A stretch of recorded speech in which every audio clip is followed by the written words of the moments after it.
오늘 우리가 읽었던 말씀은 사도 바울의 편지입니다. 바울 사도는 저 멀리 이방 나라들까지 가서 복음을 전하는 일을 하다가 많은 고난과 핍박을 받았지만 그럼에도 불구하고 하나님의 구원을 기뻐하고 또 자기가 받은 고난과 자신의 연약함을 자랑하는 그런 불굴의 사도였습니다. 이 빌립보서도 감옥 안에서 자기가 세운 그 빌립보에 있는 교우들에게 쓴 편지들입니다. 다른 편지들도 그렇지만 이 편지에도 인사가 있고 감사가 있고 또 자신이 처했던 상황들, 교우들을 향한 기도, 그리고 복음에 관한 여러 이야기들과 그리고 그 해당 교회가 당면하고 있는 문제에 대한 권면의 말씀 등등 여러 가지 내용들이 적혀 있습니다. 오늘 이 시간에 우리는 편지의 중간 부분을 읽었습니다. 이 짧은 본문 안에 바울 사도가 자신이 사랑하고 또 가르쳤던 그 교우들에게 마음을 다해서 전하고자 했던 것, 그리고 크게는 하나님께서 하나님의 자녀된 우리들에게 원하고 바라시는 것이 과연 무엇일지 생각해 보고자 합니다.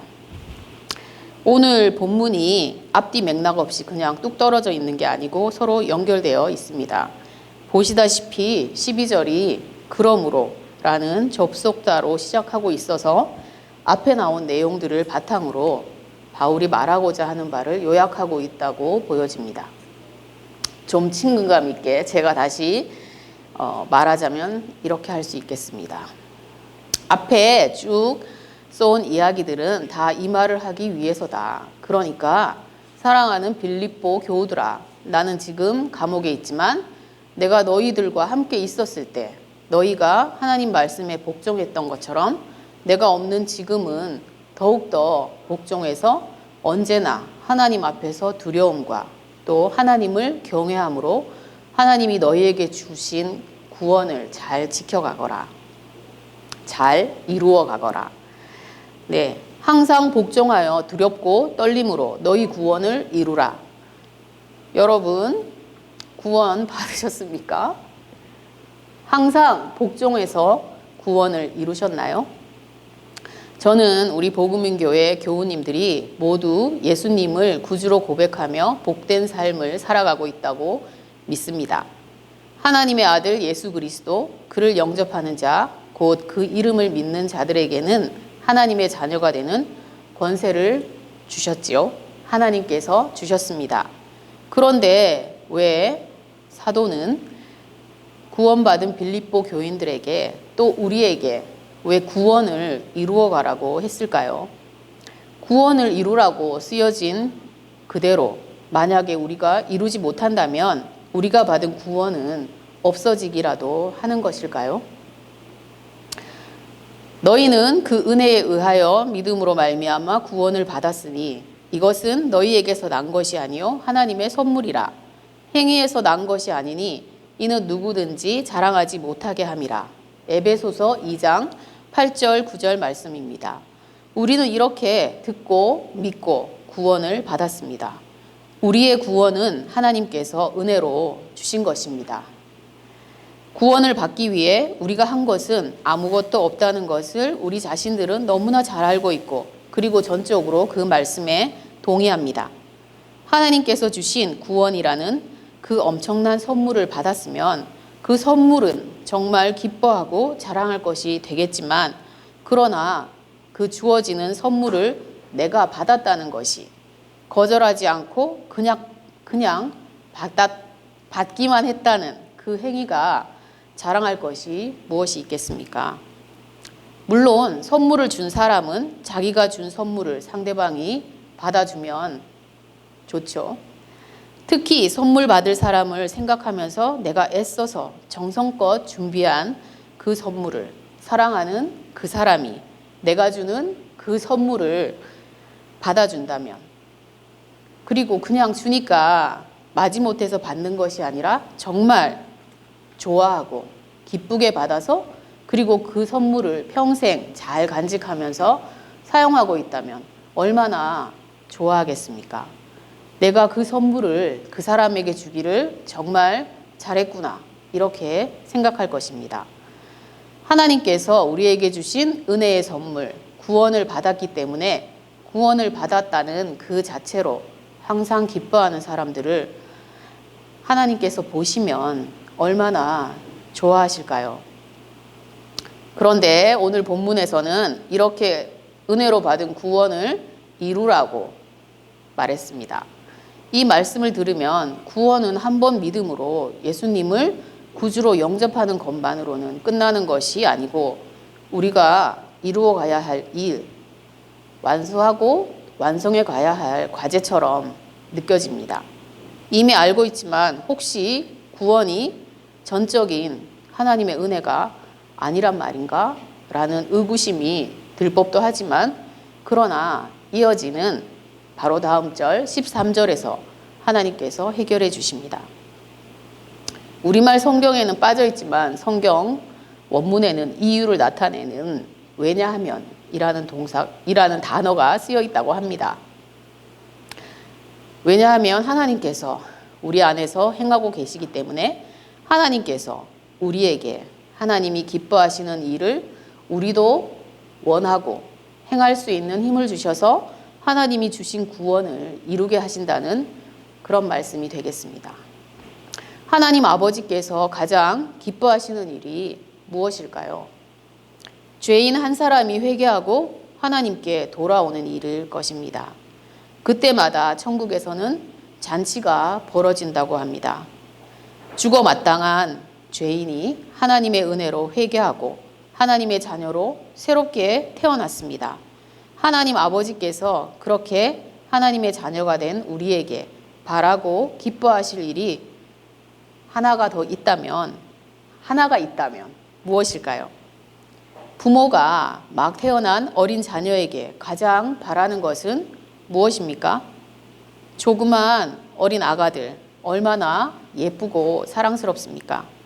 아장아장 뒤뚱뒤뚱 걸어도 예쁘고 옹알옹알 알아듣지도 못하는 말을 쫑알쫑알 하루 종일 해대는 것도 예쁘고 이렇게 예쁘고 소중한 내 아기, 그 아기가 그 모습 그대로 영원히 함께하면 좋겠죠. 그러나 정말 언제나 그 모습 그대로라면 과연 좋기만 할까요?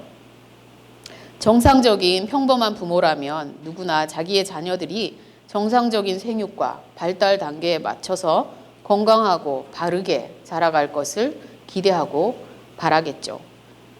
장애가 있는 아이가 아닌데 자라지 않고 언제까지나 예쁜 아기로만 있어가지고 밥도 언제나 떠서 먹여줘야 되고 응가를 보면 닦아줘야 되고 뒤따라 다니면서 언제나 치닥거리를 해줘야 한다면 그 아이의 인생도 정말 불행할 것입니다. 그리고 그 부모는 자녀로 인해서 더욱더 근심하고 부모로서 아이를 키우면서 느낄 수 있는 기쁨이나 행복은 가질 수가 없을 것입니다. 태어나서 생명은 있는데 자라지 않는 아이들. 그러나 아이가 엄마가 주는 것을 잘 받아먹고 또 하루하루 쑥쑥 잘 커간다면 그 아이가 자라가는 것을 지켜보는 부모의 마음은 정말 뿌듯하고 행복할 것입니다. 자라면서 이쁜 짓은 아이들이 또 얼마나 많이 하겠습니까?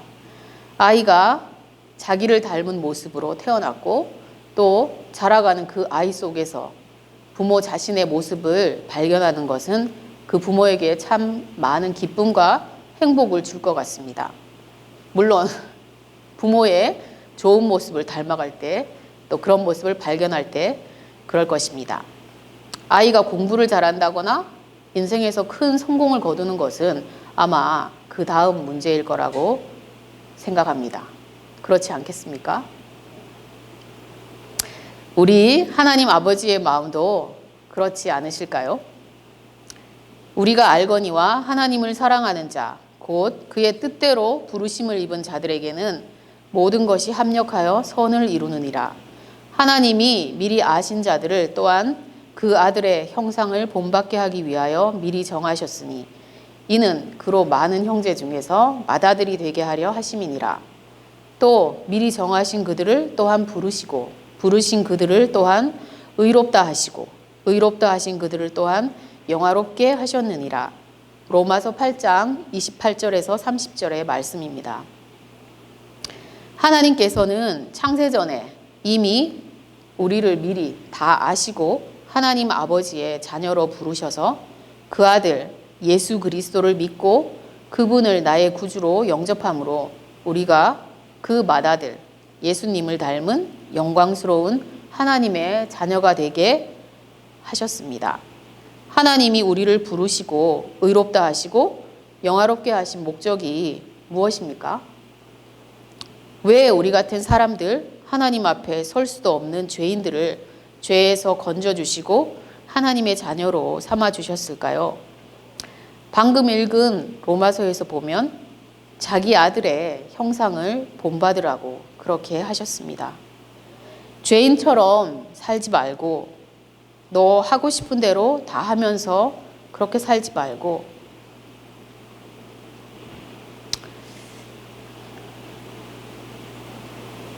너 자신만 위해서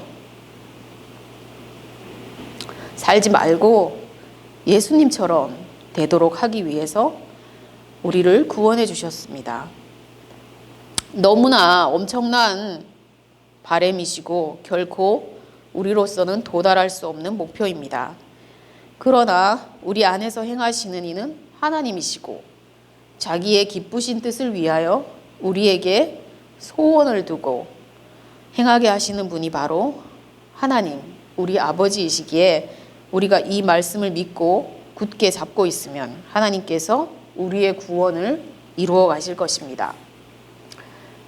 네, 그렇다면 우리는 어떻게 해야 합니까?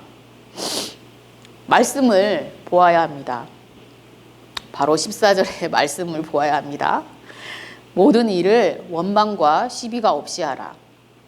원망은 다른 말로 하면 불평, 시비는 다툼이나 어떤 악의를 가지고 하는 논쟁을 말합니다.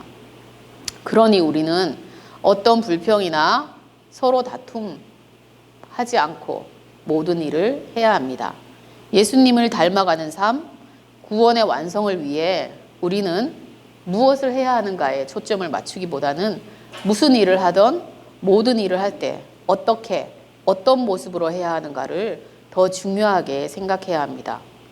성경에서 원망과 시비라는 말을 들으면 여러분은 무엇이 떠오르십니까? 저는 광야의 이스라엘 백성이 떠오르는데요. 물론 저의 모습도 그들과 별반 다르지는 않습니다.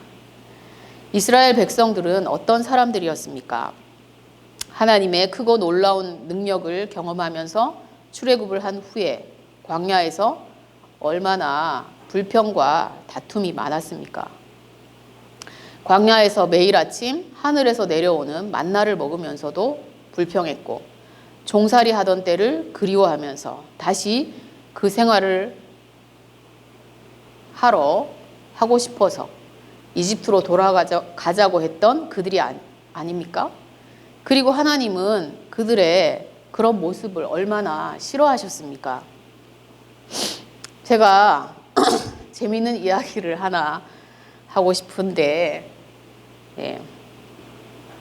제가 이 목사님이 설교를 하라고 하셔가지고 순종하는 마음으로 이제 부담을 안고 생각을 많이 하고 묵상도 하고 기도도 하다가 설교문을 금요일 날 준비하고 토요일 날 아침에 다 완성을 했습니다. 그래서 이렇게 프린트까지 어제 오전에 다 했는데 오늘 아침에 제가 카톡을 하나 받았습니다. 제가 여기 지금 하려고 하는 말에 그 주인공이 톡을 한 거예요. 그 친구가 지금 캐나다에서 유학을 하고 있는데 너무 재밌더라고요. 제가 이렇게 말씀을 준비하고 이 친구 이야기를 썼는데 그 친구가 캐나다에서 오늘 아침에 톡을 한 것이 우연이지만 하나님이 여기저기를 연결해 주시고 하나님 저 멀리 하늘에서도 우리를 다 보고 계시며 이곳에 정말 함께 하시는구나 라는 그런 생각을 했습니다. 그러면서 제가 그 친구한테 내가 오늘 너 얘기를 할 거다 그랬더니 별건 아니지만 네 얘기를 할 거다 그랬더니 마음껏 하라고 허락해 준다고 했습니다. 네, 그 얘기가 뭐냐면 우리가 신대원에서 제가 공부했던 신대원에서는 3학년이 되면 여름방학 때 졸업여행으로 성지순례 여행을 다녀옵니다. 네, 자비를 내서 가야 하는데 비용도 아주 많이 들고 그리고 며칠 동안이지만 아주 빡세고 힘든 여정이라고 합니다. 제가 이렇게 말씀드리는 것을 보면 저는 가봤을까요? 저는 안 갔습니다. 못 가기도 했고 안 가기도 했고. 그런데 이 주인공은 갔습니다. 그 친구는 아주 가난한 신학생이었는데 너무 가고 싶어가지고 돈을 잘 모아가지고 다녀왔는데 네, 다녀온 기념으로 저한테 작은 선물을 주면서 이런저런 얘기를 해줬습니다. 근데 그 여행 중에 출애굽 광야도 갔다 왔다고 했습니다. 그런데 그 친구가 말하기를 이스라엘 백성들이 왜 그렇게 불평을 했는지 자기가 가보니까 이해가 되더라고 했습니다. 자기들은 단지 며칠, 아니 몇 시간인지 제가 아침에 물어봤어야 했는데 아무튼 잠깐 그곳에 있었지만 너무 힘들었다고 했습니다. 정말 광야는 아무런 피할 데도 없고 정말 땡볕이 내리쬐는 너무 힘들었다고 했습니다. 그런데 그 40년을 이스라엘 백성들이 그곳에서 있었지 않습니까? 그러니까 이 친구가 하는 말이 불평과 원망을 안 할 수가 없겠더라고 했습니다. 그래서 그때 제가 말했습니다. 그래서 어쩌라고. 네. 그러면 광야에서는 하나님을 원망하고 불평하고 투덜대도 되는 거냐고 제가 그렇게 말했습니다. 여러분은 어떻게 생각하십니까? 아무것도 보이지 않는 광야, 그 광야에서 거기서 살아가는 삶에 대해서 원망과 서로 시비를 해도 될까요? 이스라엘 백성들의 광야 생활에 대해서는 제가 오늘 여기서 더 이상 말하지는 않겠습니다. 그렇지만 제가 이 이야기를 통해서 말하고 싶은 것은 원망과 시비, 다툼과 불평은 아무런 근거 없이 생기는 것은 아니라는 겁니다. 인간적으로 봤을 때. 그리고 그 상황에 처해 보면 이해가 된다는 것입니다. 인간적으로. 나도 그럴 수도 있겠다. 나도 그럴지도 모르겠다. 이런 생각이 인간적으로 듭니다. 불평할 만하고 다투고 논쟁할 만한 일들이 우리가 살아가는 이 세상에는 정말 많이 있습니다. 그런데 하나님은 모든 일을 원망과 시비 없이 하라고 말씀하십니다. 범죄한 아담도 죄를 묻는 하나님께 어떻게 말했습니까? 당신이 주셔서 나와 함께 있게 하신 여자, 그 여자가 그 나무 열매를 내게 줘서 내가 먹었습니다. 하나님께서 몰라서 물으셨겠습니까? 질문하신 동기가 성경에 나와 있지는 않지만 그 열매를 먹었느냐고 말씀하신 하나님의 뜻은 아담이 자기 죄를 고백하고 용서를 구하기를 원하신 것은 아닐까. 그녀가 나에게 그 열매를 주지 않았더라면, 하나님이 그 나무를 그곳에 심지 않으셨더라면, 문제는 무엇인가요? 다른 사람이나 하나님을 탓할 것이 아니라 자기가 한 행동을 돌아보아야죠. 하나님께서 하셨던 말씀을 기억하고 말씀을 지켰어야 합니다. 그 열매를 먹지 말았어야 하고 먹었으면 잘못했다고 빌어야 하는 것 아닙니까? 그런데 그게 그렇게 쉬운 것 같지는 않습니다. 그렇다면 죄의 깊은 유전자를 가지고 이 땅에서 살아가고 있는 우리가 과연 어떻게 모든 것을 원망과 시비 없이 할 수 있겠습니까? 답은 예수님께 있습니다. 하나님의 자녀가 된 우리가 본받아야 할 하나님의 맏아들, 우리의 맏형님 대신 예수 그리스도를 바라보아야 합니다. 사실 어떤 일에도 원망이나 불평이 없다면 그 누구와도 다투지 않고 살 수만 있다면 얼마나 좋겠습니까? 그런 삶이 바로 천국이고 예수님 아니겠습니까? 바울 사도가 빌립보 교우들에게 권면한 2장 앞부분의 말씀을 잠깐 읽어보겠습니다.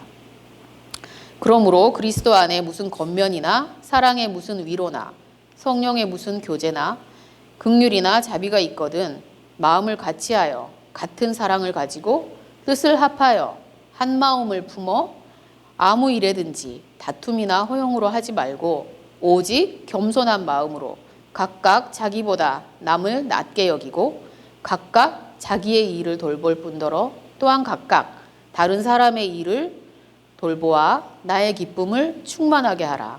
2장 1절에서 4절 말씀입니다. 우리 모두가 서로 이렇게 한다면 정말로 원망이나 시비 같은 일은 절대로 일어나지 않을 것 같습니다.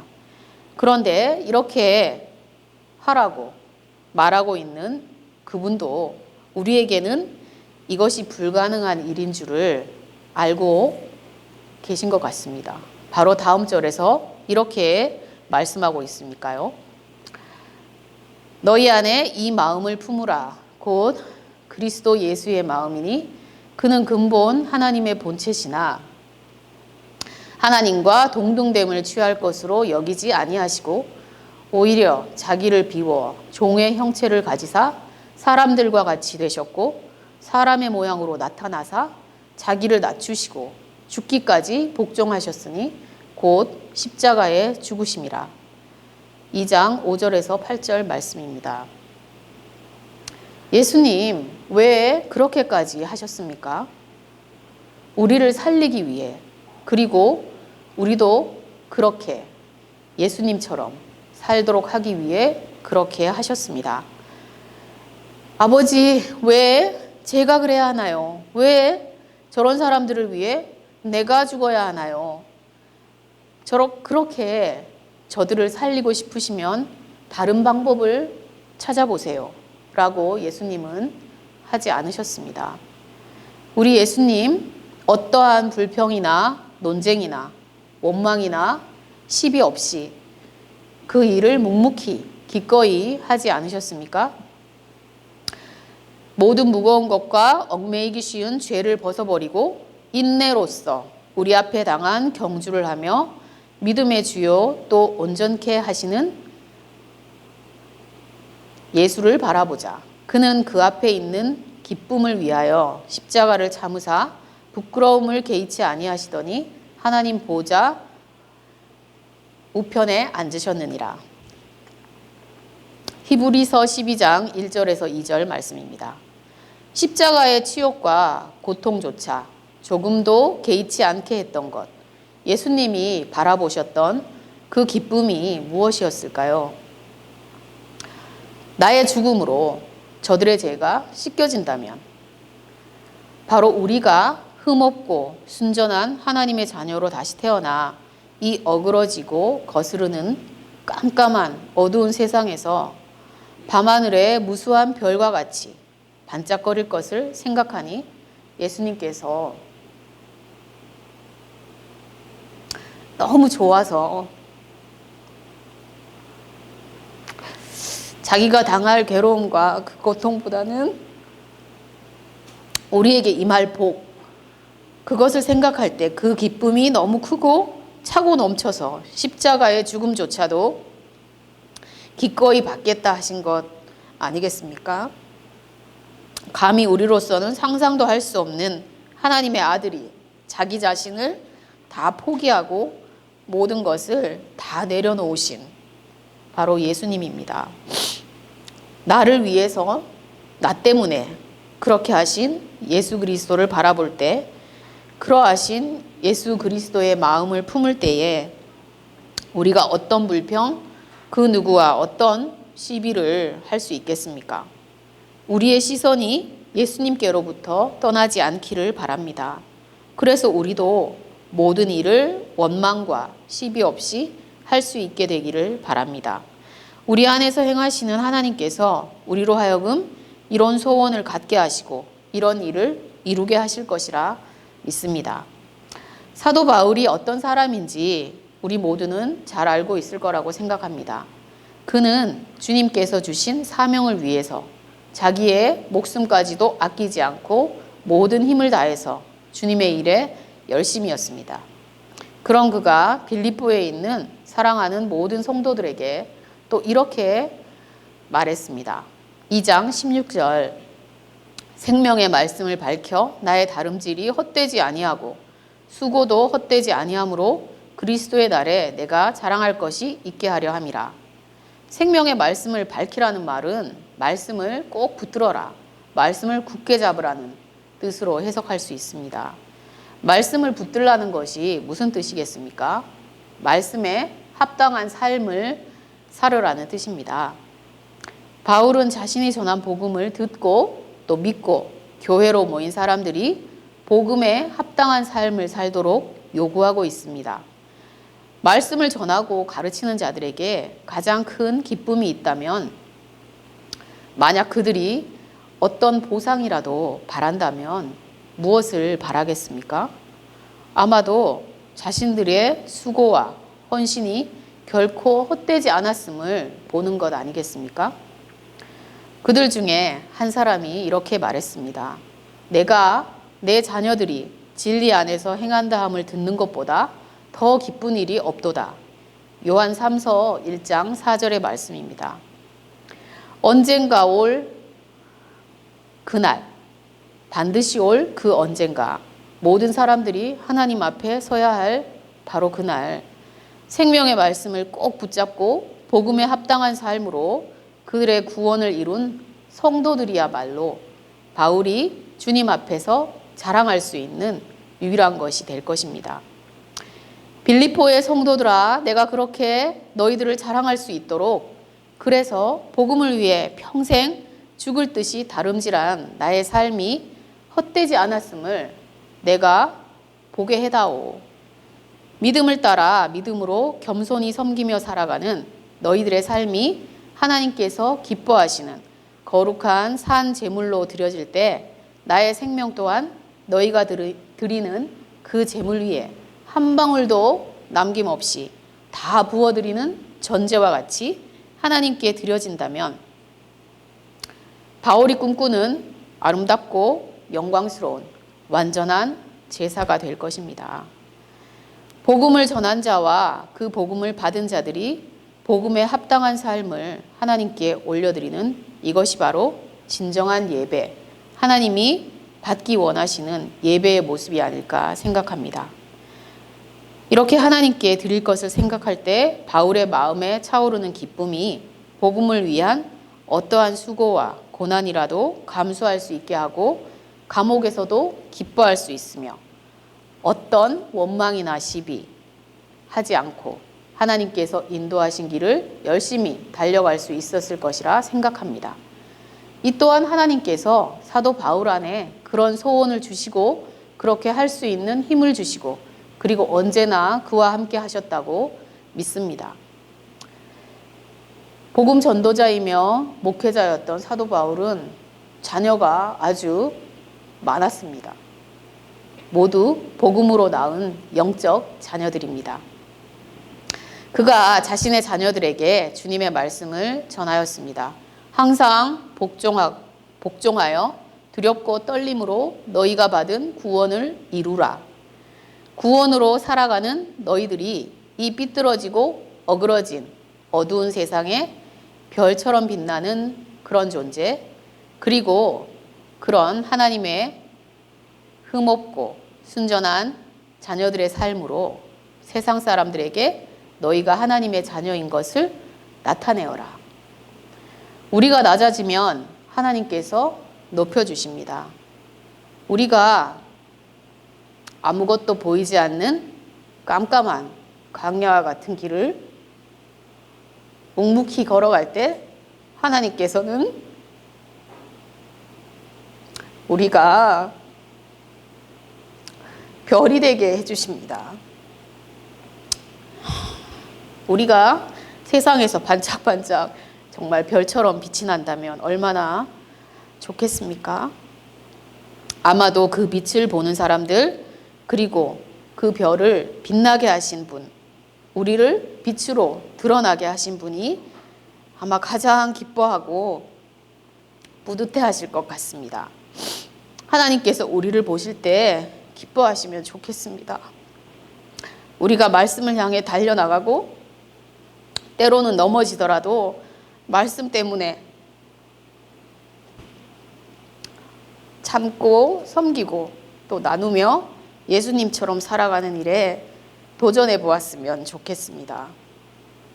우리의 체질에는 맞지 않지만 우리 안에서 행하시는 하나님 아버지께서 우리는 우리로서는 못하고 안 되는데 그런데도 자꾸 우리 안에 그렇게 살고 싶은 소원을 주시고 그렇게 해보고 싶은 의지를 주시고 그렇게 할 수 있도록 이끌어 주신다고 약속해 주셨습니다. 대부분의 모든 자녀들은 자기를 낳아주신 부모님을 기쁘게 해드리고 싶어 할 것입니다. 그러나 현실은 별로 그렇지 못할 때가 많습니다. 부모의 뜻을 저버리는 사람들도 있고 부모님의 마음을 아프게 할 때도 많습니다. 어떤 자녀들이 과연 부모님의 마음을 기쁘시게 할 수 있겠습니까? 제가 생각했을 때는 부모의 사랑을 많이 받고 자란 아이들, 그리고 부모님이 자기를 정말 사랑한다는 것을 알고 있는 아이들이 부모를 기쁘게 할 수 있을 것 같습니다. 그리고 하나가 더 있습니다. 부모님이 자기를 위해서, 자기를 잘 키우기 위해서 얼마나 많은 수고와 희생을 했는지 아는 아이들은 부모님을 기쁘시게 할 수 있다면 뭐든지 열심히 할 것입니다. 무엇보다 먼저 부모님의 말씀을 잘 들을 것입니다. 어릴 때는 밥을 잘 먹고 투정 부리지 않을 것이고 학생이 되면 열심히 공부해서 좋은 대학에 가서 부모님을 기쁘게 해드려야지, 이런 대단한 결심들을 할 것입니다. 부모님이 늙으시면 편안히 모시고 그리고 평생 자기를 위해 희생하신 부모님이 기뻐하시도록 그 희생이 헛되지 않도록 내가 행복하게 사는 모습을 부모님께 보여드려야겠다. 그리고 열심히 자기 삶을 살아갈 것입니다. 그렇지 않겠습니까? 사랑하는 교우 여러분, 하나님께서 당신을 사랑하시나요? 얼마나 사랑하시는지 아십니까? 우리를 하나님의 자녀로 다시 낳기 위해서 하나님께서 무엇을 하셨습니까? 자기의 친아들을 형벌의 자리로 내어주는 고통을 마다하지 않으셨습니다. 인간의 말로는 다 말할 수 없는 사랑과 희생으로 우리를 낳으셨고 우리와 함께 하시며 우리를 하나님의 자녀답게 살라고 말씀하시며 우리를 인도해 주십니다. 하나님의 사랑과 십자가, 그 은혜 안에 우리의 마음과 삶이 푹 젖어들 때 아버지의 기쁘신 뜻이 우리 마음의 소원이 되게 하시고 어떻게 하면 하나님을 기쁘시게 할까? 이렇게 하면 되겠구나. 내가 이렇게 해야겠구나. 힘과 의지를 주시고 그 삶을 인도해 주십니다.